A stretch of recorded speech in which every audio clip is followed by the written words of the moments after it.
All right. Well, good afternoon. Thanks so much for coming, and welcome to How Are Voting Reforms Reshaping California's Electorate?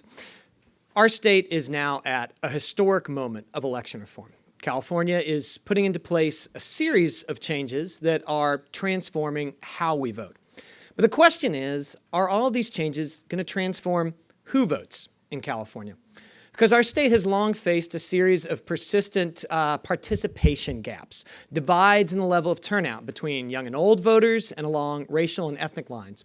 And all of these reforms being put into place have the potential to help shrink those gaps, to make California's electorate more representative of its population. But there's no guarantee that this will happen, and we need to bring hard evidence to this conversation. To conduct rigorous analyses of whether election reform closes participation gaps in California, and to communicate these findings back to policymakers at the center of voting reform in California. And that is the mission of the University of California's New Electorate project, and this is an event that is part of that mission. So we are here today to hear, this is a project that we've been bringing together faculty at 5 UCs and other of California's leading research institutions. We've been using the UC Center Sacramento as a home base to meet with lawmakers and with staff over the last couple of years to find out what are the questions that Sacramento and the counties want answered going forward to evaluate voting reform in California. And then we've been conducting independent analyses and bringing these findings back into conversation with Sacramento policymakers. That's what this event is part of, and we're thrilled today to have 4 expert policymakers on voting reform from the state, county, city, and nonprofit sectors, as well as 5 faculty members who are going to be presenting synopses of the research briefs that you have on all of your chairs. So we're going to present these in lightning round fashion, at least by academic standards. And so if you want to learn more about any of these research briefs, you've got the full briefs in front of you, and you can also contact the authors. They would be more than happy to talk you through their findings, and we may bring some of these folks back for full in-depth events here at the UC Center Sacramento. Then in the second half of this panel, we're going to bring in our panel of policymakers to talk about what the goals are of their groups on voting in California, what their reaction is to this research, and what research they want to see as we move into another election cycle. So let me first start off with our first study, and we're going to bring up each of the academics in turn. And so the first one, we're happy to welcome Jessica Traunstein from UC Merced. Thanks to all of you for being here. This is co-authored research with my colleague Jonathan Collins and another of our colleagues, Eddie Lucero, who couldn't be here today. The focus of our study is a bill that was signed in 2015, SB 415. Many of you probably know that historically in California, most cities and sub-state governments, like school districts, have held their elections, their local elections, not concurrently, not at the same time as state and national elections. SB 415 is a bill that forces local jurisdictions, most local jurisdictions, to change their election timing, to hold elections at the same time as state and national elections. There were 2 goals for SB 415, and you can see them up here. They were, first, to increase participation in local elections, but also the second goal was to increase the representativeness of the electorate. So in our research, we are asking, what are the advantages and limitations of on-cycle elections, particularly for low-propensity voters and marginalized subgroups? We begin by asking, who are the people who participate in state and national elections but don't participate when local elections are held not concurrently? And we use survey data from a very large sample of Californians to find out that the voters who drop out of local elections tend to be younger, they tend to be more likely to be female, less educated, more likely to be Latino and Asian relative to white and African American. They tend to be less knowledgeable about politics in general, and they tend to have weaker partisan affiliations. They also, this group of non-participators at the local level, identify two reasons why they tend not to participate in these elections. One, that they don't know when the election is happening, a lack of procedural information. And secondly, that they feel a lack of efficacy in participating in local elections. So we wanted to see what happens when we change local elections to be at the same time as state and national elections. And we have two big findings in the paper. The first is that turnout increases in these local elections. And the second is that the electorate becomes more representative of the broader public. We increase the representativeness of the electorate. So here is just a chart that shows our basic finding, which is that cities that switched from odd year elections to even year elections, to concurrent elections, have a much bigger jump in their turnout relative to the cities that either were always even year concurrent elections or those cities that always had odd year elections in our data. And that's it. Thanks so much, Jessica. All right, so the next pair of studies are going to focus on California's Voters' Choice Act. So Eric McGee from the Public Policy Institute of California was instrumental in both of them. He couldn't be here but at the last moment. But Mindy Romero of the California Citizens Engagement Project at USC is going to present. Sorry, California Civic Engagement Project. Thank you. That's okay. That and I have a running joke about the name of my center. It's way too long. Thank you very much. So I am going to present to you two research briefs. The first one I'm pinch hitting for Eric, so I'm the new Eric McGee today, titled How Did the Voters' Choice Act Affect Turnout in 2018? It is co-authored by Eric, Laura Daly, myself, and Thad Kauser. And both this brief and the next one that I'll cover does talk about the Voters' Choice Act. Just really quickly, I'm going to assume a certain level of knowledge in the room. Forgive me for that. The Voters' Choice Act was implemented in 2018. 5 counties, including Sacramento, adopted it in 2018. And in 2020, we now have 15 counties, including LA and Orange County, that will be adopting the model. Every county that adopts the model sends every registered voter a vote by mail ballot, with LA being an exception until 2024. And you can no longer do you go to neighborhood polling places, which are one for every 1,000 registered voters, but you go to a vote center, which are less numerous but open till up to 11 days before the election, and you can get a whole host of services there, more options and ways that you can cast your ballot, and you also have drop boxes that you can use. I refer you to the briefs that give you a more detailed description around the Voters' Choice Act. Okay, so jumping in. So one of the key goals for many proponents of the Voters' Choice Act, why have this election reform, which is the most significant election reform in terms of its breadth and the number of types of changes in our election that we've ever seen in this state. Why do this? So for many, turnout, increased access to the electorate, and ultimately increased turnout and increased, we hope, eventually representation. So we looked at that turnout question. So first, a key, very important caveat. So when we just look at turnout numbers, just descriptive numbers reported from the Secretary of State, for instance, or others, we have to be really cautious with this election reform and any election reform that after just one election cycle, just because you see an increase in turnout, that there's going to be many, many factors that affect, right, can cause that increase.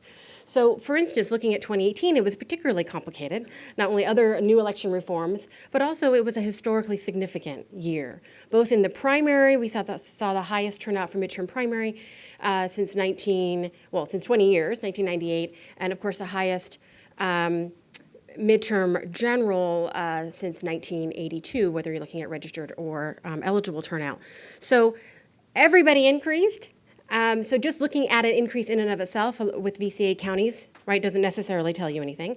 And then, of course, as a whole, those 5 VCA counties typically have higher turnout. So just because a VCA county in 2018 had higher turnout than other counties, they often have higher turnout. Make sense?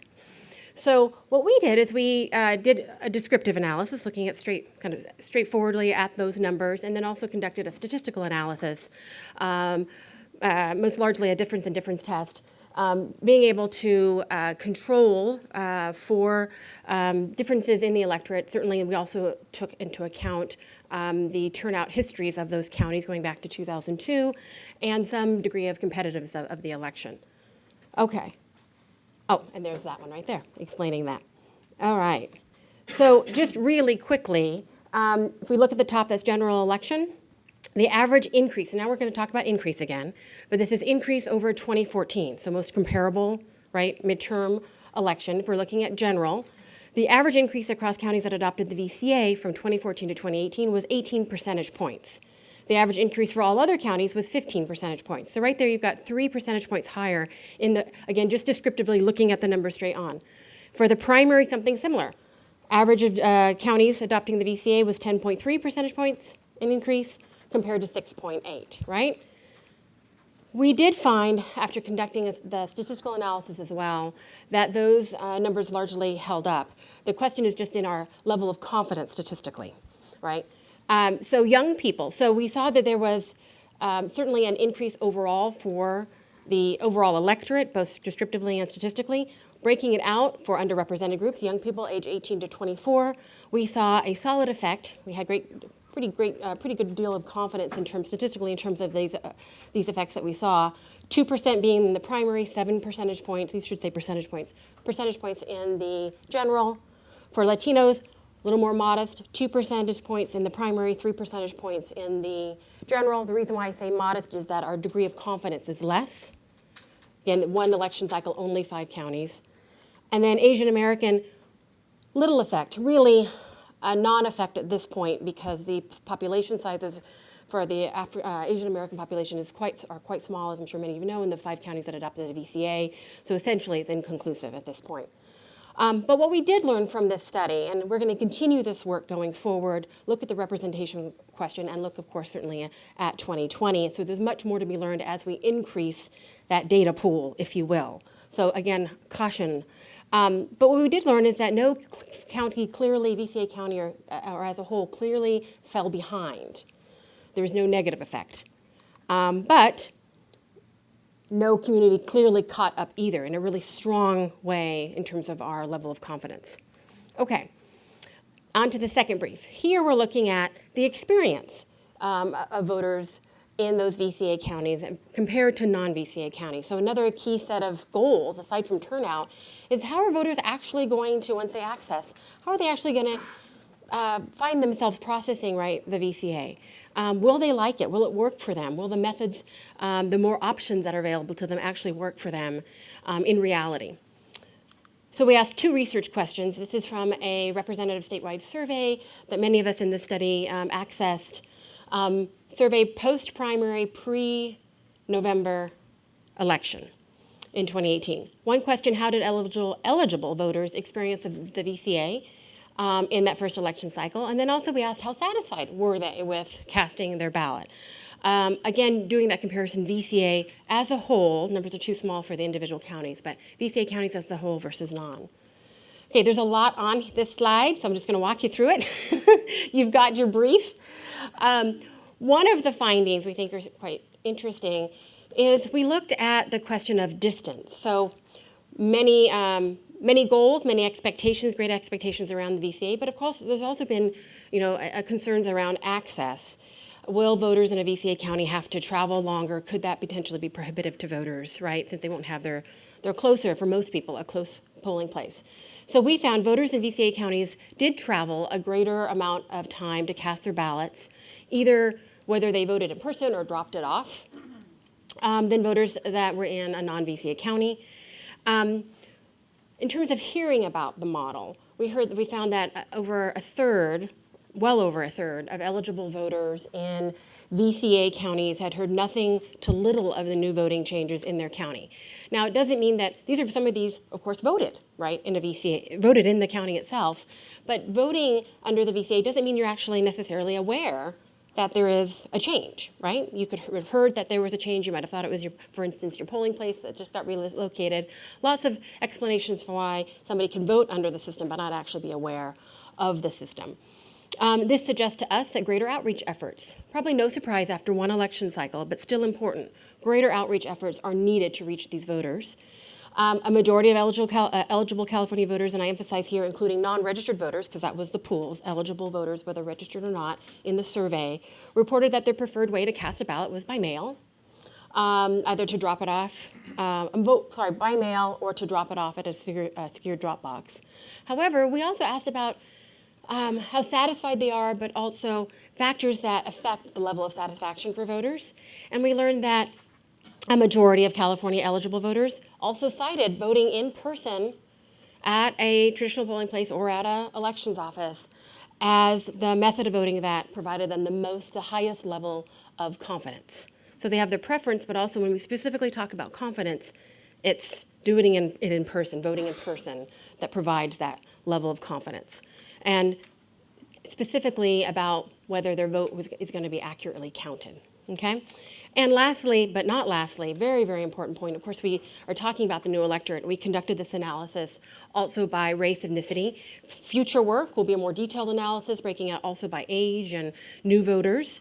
But we touch on it in the report, and I wanted to make sure that you all know that we're going to conduct a more detailed analysis. But for now, in the report we discuss that on all of these points, there are sometimes quite large differences by race, ethnicity. So essentially, voters of color in VCA counties are experiencing the VCA and the voting process at least somewhat differently, right, than other voters, right, voters that are not of color. And in the report, we focus specifically on the VCA counties because of time and space, but we also, of course, found this to a different degree, but found it also to be the case for non-VCA counties, differences by race, ethnicity. Thank you very much. All right, and sticking with the Voters' Choice Act, we have Cheryl Boudreau. Sorry, the next one, Jennifer Marola from UC Riverside is going to present this. Thank you, Pastor. And so we're actually going to step a little outside the Voter Choice Act right now, and we were really interested in looking at whether some of the messages that voters get during elections can help close participation gaps among racial and ethnic minorities. And this is work co-authored with Cheryl Boudreau and Sono Shah. And in particular, we were really interested in two different types of group-based messages. The first one was a message that simply makes one's group identity salient and whether that has an effect. And the second one was looking at whether learning about underrepresentation in government has any effect in increasing engagement in a number of political activities. And that particular type of intervention was inspired by kind of in my real life, as I was driving to work at UC Riverside during the 2018 election, there was this big billboard on the I-60, and it had information about the underrepresentation of women in government. And so we were interested in whether this type of treatment would apply to racial and ethnic minorities. And so what we did was we did an online panel survey of racial and ethnic minorities, primarily in California. And the key feature of our study is that we randomly assigned them to different types of messages within our study. And so we had one group get a kind of standard get out the vote message that didn't mention groups at all. We had another that encouraged people to recycle, right? So a message not at all linked to voting. And then we had our key messages about, the first one was group identity. And so what we did was we really wanted to make salient an individual's identity as a member of a racial or ethnic minority. And we said, say, for example, an individual was a Black respondent, they got a message from the Black Voter Project talking about the importance of making their community heard. For our representation treatment, what we did, let's say you were a Latino respondent, you learned that Latinos make up 39% of the population in California, but only hold 23% of the seats in the state legislature. And so after this, they answered a number of questions about the likelihood that they would vote in the 2018 election and that they would engage in activities beyond voting. And we also gave people the opportunity to fill out a postcard to their U.S. senators. So what do we find? Well, I'm going to walk you through results from our kind of group identity treatment. So this is where people were kind of, got that simple message that it's important to have your community heard. And the key takeaway is that what we find is that these types of messages primarily increase engagement among people with weak group attachments. And so you can see, I'm going to walk away from the mic for a second.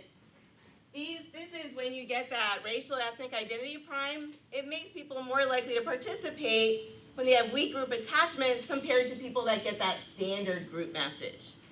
But when people have really strong group attachments, they're already likely to participate, so the message doesn't really have any effect. And we find that as well among AAPIs in our sample, and we find it for other types of engagement among Latinos in our sample. Now, what about our representation message?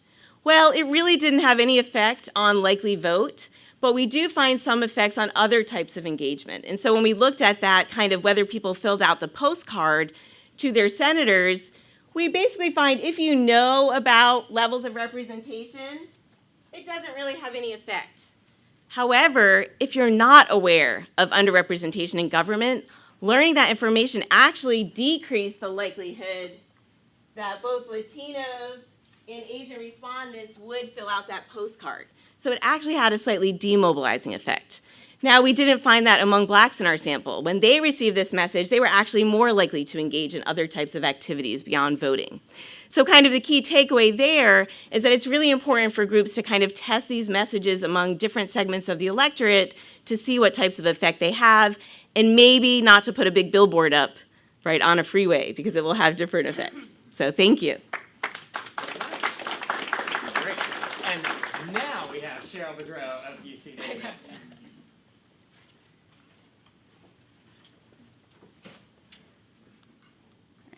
All right, well, thanks everyone for coming. I want to talk about a study that I did with Ben Heighton, who's also at UC Davis, and David Bracken.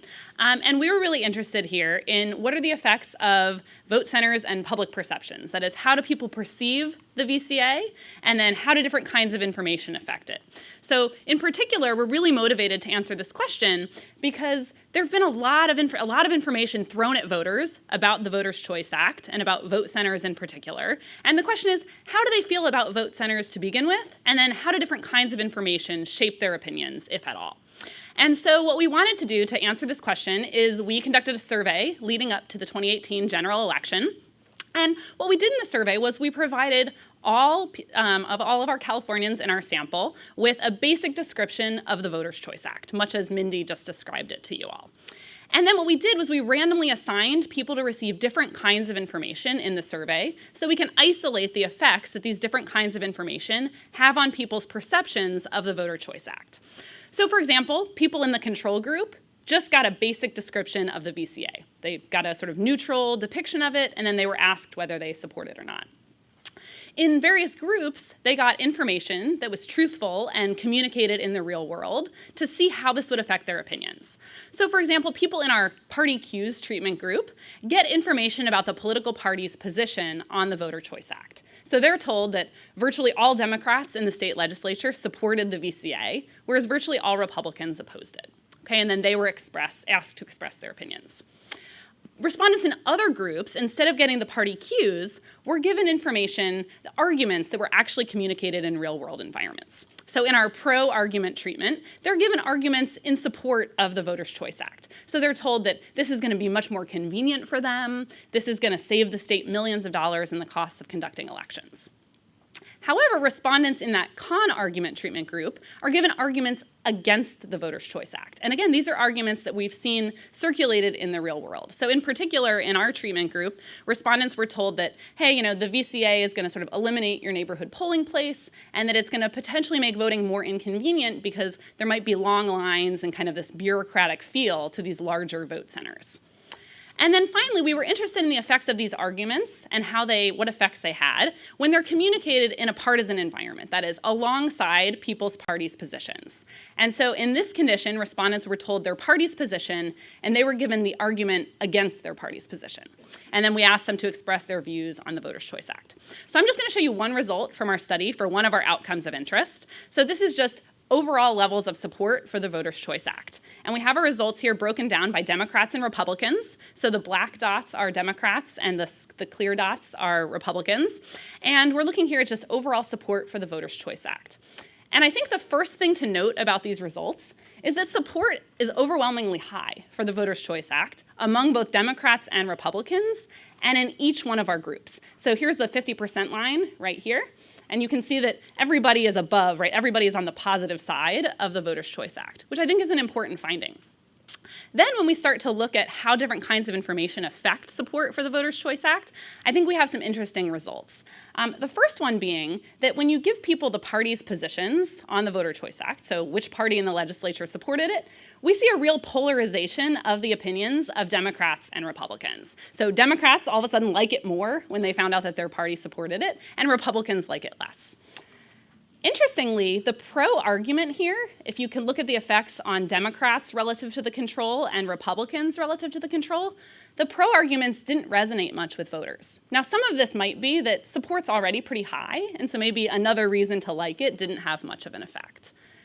The arguments against the VCA, however, did have very powerful effects among both Democrats and Republicans. So support for the Voters' Choice Act decreases among partisans of both stripes when they're given arguments against the Voters' Choice Act, which I think is an important finding that has some practical implications, given that these arguments are really circulated in the real world. And then finally, I think another interesting finding comes from this sort of, you get your party's position on the Voters' Choice Act, but then you also get this kind of counter argument. And what we find here is that the polarization between Democrats and Republicans' views on the Voter Choice Act shrinks, and the arguments have an effect even when they're communicated and they're at odds with respondents' own party's positions. And so I think the point to take away from this is that there's real room to influence voters' views on the Voters' Choice Act. We find powerful effects of particular kinds of arguments, and that these arguments can have effects even when they're communicated in very polarized partisan environments. So I think as the Voters' Choice Act continues to get rolled out, I think there will be some important lessons for the different kinds of information that can shape how voters feel about it. So thanks. All right, and our final academic presentation comes from Gabe Lenz, leading a large team coming out of UC Berkeley. Thanks very much. So this is co-authored work with Seth Hill, Thad Kauser, Mackenzie Lockhart, and Elizabeth Mitchell. And our project was about trying to understand why we have why some people don't vote, and what can we do about it, and to look at both interventions and policies that could change. And we began by running a very large survey where we asked voters citizens, I should say, lots of questions about why they do or don't vote, and tried to look for reasons that had not been paid enough attention to. And two things jumped out at us here looking through these survey results. One was an external efficacy story. A lot of people say that they don't vote because they think their vote won't matter.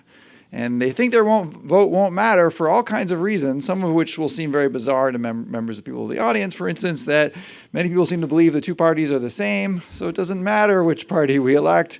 But we also see a lot of people worrying about the voting system being rigged, about corruption, about government just following special interests. All these things lead them to think that why bother to vote just won't matter. We also saw a lot of signs of internal efficacy driving low voter, people not voting. And by that we mean people feeling like they're not qualified, that other people are more qualified, they don't know enough, they're not in a position where they really feel like they have the authority to make these sorts of decisions. And here's just one figure that just shows you some of those results. So this is from an open-ended question on the survey where people had to talk about the reasons why people like them didn't vote.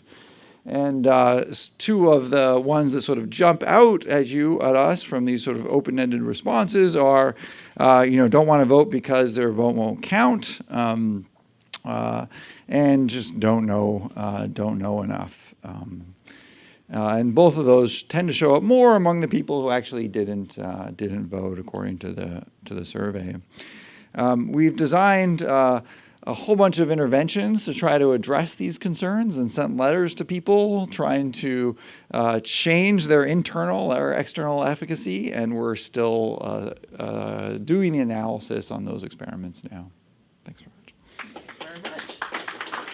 Great. So now it's time to bring our policy-making panel to come up and to hear from them first about what the goals are of their organizations, and then also to hear their reaction to this research and what research you want to see from us in the forthcoming year. So I'm going to introduce all four of them, and then we'll start with letting them react. We'll start with James, and then go on from there, and let the conversation flow. So first, we're going to hear from James Schwab. He is the Chief Deputy Secretary of State for California. Secretary of State Alex Padilla. He's been in this position for a year, and before that, he was the Deputy Secretary of State for Policy and Planning, where he oversaw the Voters' Choice Act, the new Motor Voter Act, and the push for a new voter funding system. All right. Our next panelist is Courtney Bailey Canelos. She's a registrar of voters in Sacramento County. She has 15 years of experience in voter registration and elections, and she was a key figure in the transition from polling places to vote centers during Sacramento County's implementation of the Voters' Choice Act. She also currently serves as a member of the State Voting Accessibility Advisory Committee. Then we have Zachary Yates, Director of Civic Engagement for Mayor Darrell Steinberg of Sacramento. So Mayor Steinberg, as many of you know, is a leader in elections reforms during his time in the legislature. And under his leadership, the city of Sacramento has worked hard to make these changes effective in practice.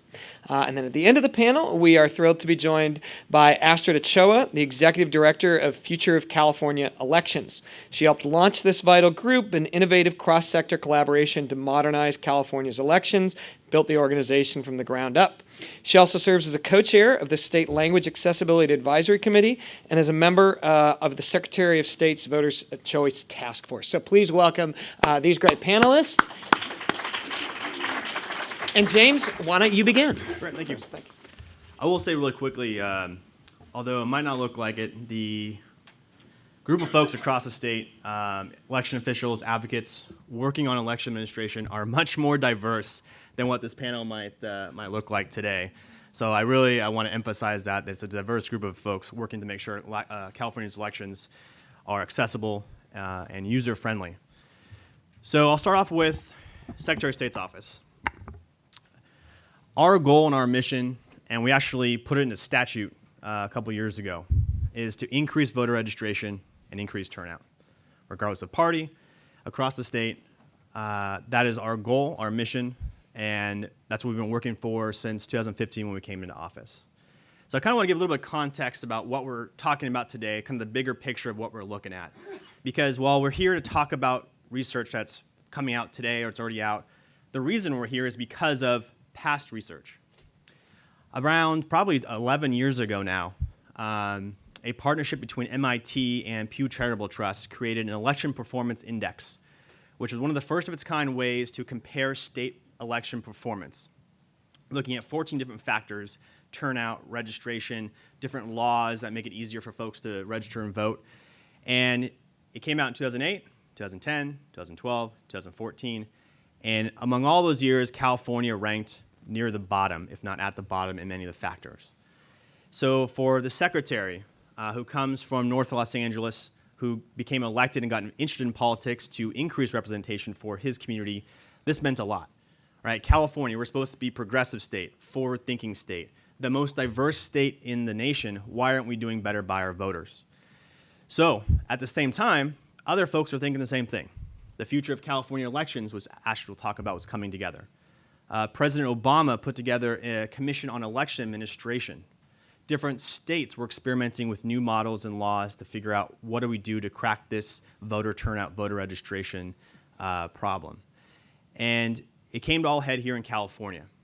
We put together new laws, we put together new regulations, we got funding. And so what we're looking at today is a culmination of years of research, negotiation, and hard work by folks in this room and not in this room to make a difference for voters, to make it easier, to really live up to the promise of a democracy that works for everyone, that's inclusive of everyone.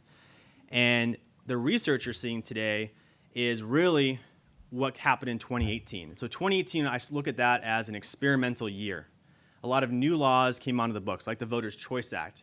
But even when you break out the Voters' Choice Act, there's things like early voting, same-day voter registration, new voting equipment, that all came into play. So 2020, it's statewide for the most part. While there's still vote center counties, now every polling place has to have same-day voter registration. So there's a lot of new laws in the book. So for me, the research I want to see going forward just continues what we're seeing today. Right? The Voters' Choice Act was 5 counties. Now it's going to be 15, representing half the population in California. So let's continue the research that we've seen today into the future. The other research I want to see, and we're not going to talk about today because it's a new topic, is cybersecurity. And I think that is one way folks are, it's one way it's affecting how people are voting and viewing their elections. As we saw, people think their vote doesn't count. There's safety concerns, security concerns around their ballot, and it's a growing concern. A recent PPIC poll showed that voter confidence in the election is even lower than it was in 2004 on the heels of Florida 2000. So we have our work cut out for us as election officials and advocates to make sure people feel that their vote counts because it's processed and it's actually counted by the ballot, not because it necessarily doesn't matter, like my vote's being thrown away because someone else is going to win, but because it actually is counted as cast. And let me give you a couple of examples of that, right? Because I want to make it clear for everyone in this room, no vote was hacked in 2018 or 2016 in California or the US. But that's not the point. A lot of people think votes were hacked. And that's the point right there, is that we're fighting a perception war against foreign and domestic folks who want to disrupt our elections, undermine our democracy. They don't need to hack a vote to undermine confidence. They can deface a website to lower confidence. And so for election officials, this is a brand new world for state and for local. Is not only do we have to really defend our election systems, putting up the right cyber defenses, right training, the right equipment, we also have to fight the perception war that we're doing all we can. And that's something I think needs to be looked into more in terms of research. How is the national dialogue around cybersecurity and misinformation affecting voters' confidence and their desire to vote, desire to participate in our democracy? And that's not going to end or go away anytime soon. All the warning signs are there. We're seeing it now. And it's not just foreign actors like Russia that we're seeing. It's also local domestic issues. I'm dealing with local media reports that sometimes spread misinformation as well, because reporting on elections is oftentimes very nuanced and complicated, and media sometimes don't get that quite right. So I would like to see that type of research going forward, and I hope that's something the UC will take up. Thank you. So from the perspective of a local elections official, to combat some of the things that James had mentioned, whether it's cybersecurity or even just what we do, what happens to a ballot, is something that I think the local election officials can do by just opening up the transparency and opening up their office. We are a public office. We are here to serve the public. One of the great things about the Voters' Choice Act is it really includes the public. It opens up how we conduct elections for the general public, for advocates, for legislators to see exactly what is being done with a ballot, with the voter information, and what our plan is and our redundancies in place to protect things if there was, say, some sort of cybersecurity threat. And that's something that the Voters' Choice Act brings that really wasn't done before. And so the goal of the local elections official is to make the public aware that we are here to conduct elections based on the will of the people. We do it within state and federal law, and we're here to tell you if you want to do something that that would violate that. But for the most part, you know, our job is to let you know that this process is open. You can come and watch any part of the process, and we just want to make sure voters and the local community know that. And if they have recommendations, that's what we're here for. We're here to work together, whether it's messaging, whether it's reducing barriers, promoting opportunities, because I think as it comes with some of the research we saw, you know, that messaging is very important. And after 2 elections, sure, we've learned a bit about messaging, but we still have a lot more to do, and the honesty with our messaging and expectations is something we want to be clear as well. If you do want to wait till election day to vote at a vote center, you will experience lines. We're going to be honest with that. We're going to try to mitigate that, but we're not going to sugarcoat it. That's what you're going to see on election day, especially in a presidential year, and we want to make sure our voters know that. Well, Zach Yates with Mayor Steinberg's office. The Voters' Choice Act for us really was a huge opportunity for us to engage with a lot of our community-based organizations in a unique way. I mean, this is a unique opportunity to be able to empower folks to educate, our residents about a massive change to how voting is going to happen in our county. And we really, I think, leaned into that. And it was something that we were able to play a convening role in, and really empower the organizations like Sacramento Area Congregations Together, La Familia, Organized Sacramento, the California Voter Foundation, and a League of Women Voters to really create a vibrant coalition that allowed us to talk about, frankly, what the challenges are going to be, but also the great opportunities under this new model. I think it provided a lot of these organizations and residents with unique access to the registrar's office, which hadn't happened before. And Courtney really was at the forefront of engaging with that, and really has done a great job of formalizing that relationship in a standing committee now with her office that meets bi-monthly? Monthly, yeah. And so during the primary, we had our fair share of challenges, but I think we definitely learned from those challenges and had even more success in the general election. And really, research needed around the messaging to convince people that voting early is critical would be very helpful. Because, as Courtney mentioned, that's one of the things we noticed, especially in the primary and in general as well, that there were sometimes some backlogs on Election Day, but there's so many opportunities to vote early. More ways, more days was our slogan. And I hope people really do take advantage of that. I think really highlighting, the one-stop nature of these vote centers. And they really are. If there's anything wrong with your ballot, anything wrong with your registration, or any concerns you might have, you can just show up at any of these vote centers and it's just fixed. So that research should be really helpful. And also around misinformation, that's as we roll into the census and other conversations around sensitive information like this, it'd be really helpful to understand the impact misinformation has on voters and residents in general. And one of the other tools, it'd be really helpful to be able to show sort of our region how much easier it is to educate our residents if other folks opt in to the Voters' Choice Act. I know Organized SAC has been pushing this, and other folks have been pushing this as well.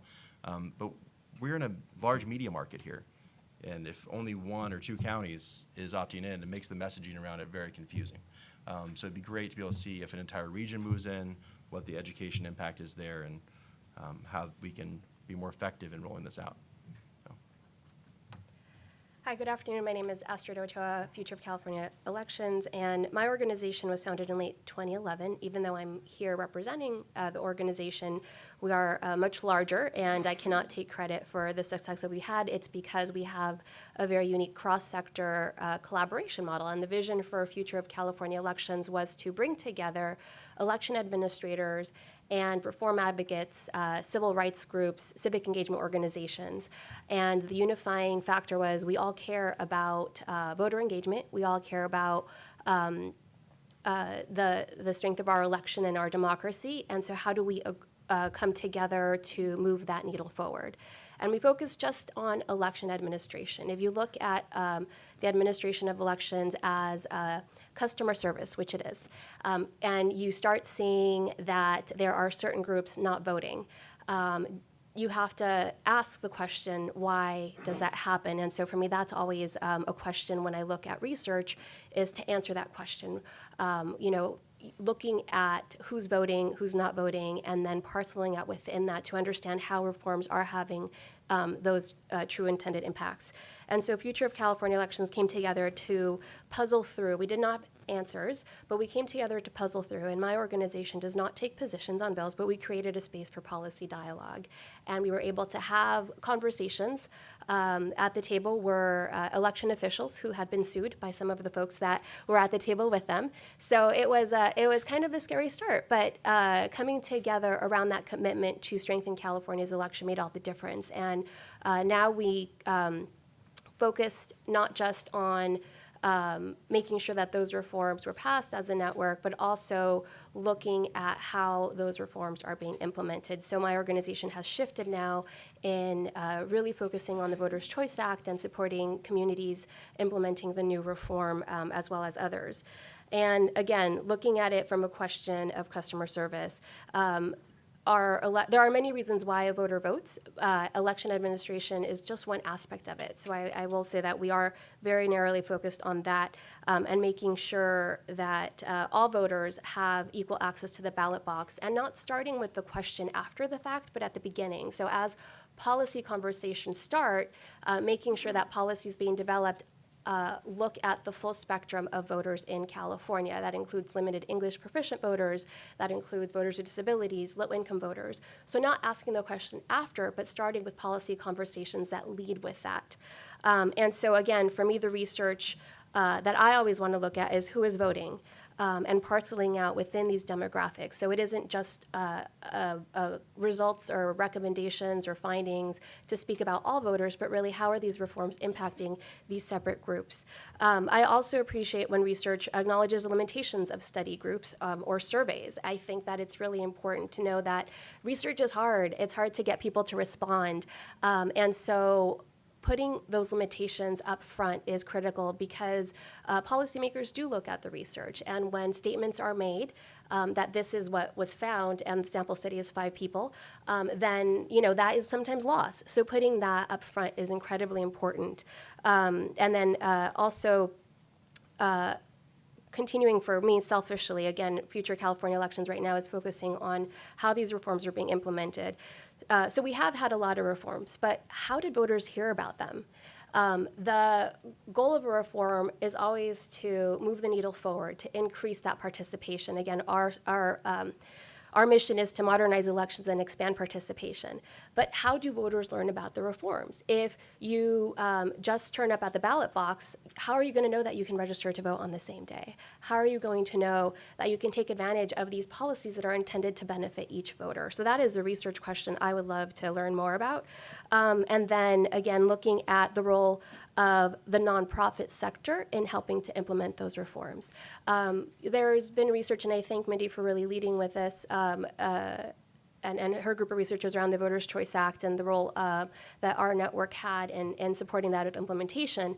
But without funding, nonprofits cannot act or support our democracy. And so I think that's just an important role to consider, the role of that nonprofit sector to inform voter engagement. So those are the research questions I would love to see.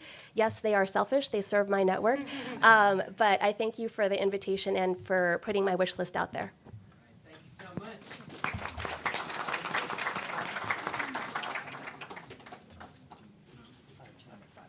Okay, great. So we're going to finish up with some questions from the audience directed to the policymaking panel. So we'll have plenty of time afterwards if you want to talk to some of the authors of these studies about their studies, but I want to have the conversation about policymaking. So Brooke has a microphone, and so in the next couple minutes, if you'd like, and I think we have a question here, please, and then anyone else, and then I have a couple other, just behind him, and then we can move up here. So, yes, please, yeah.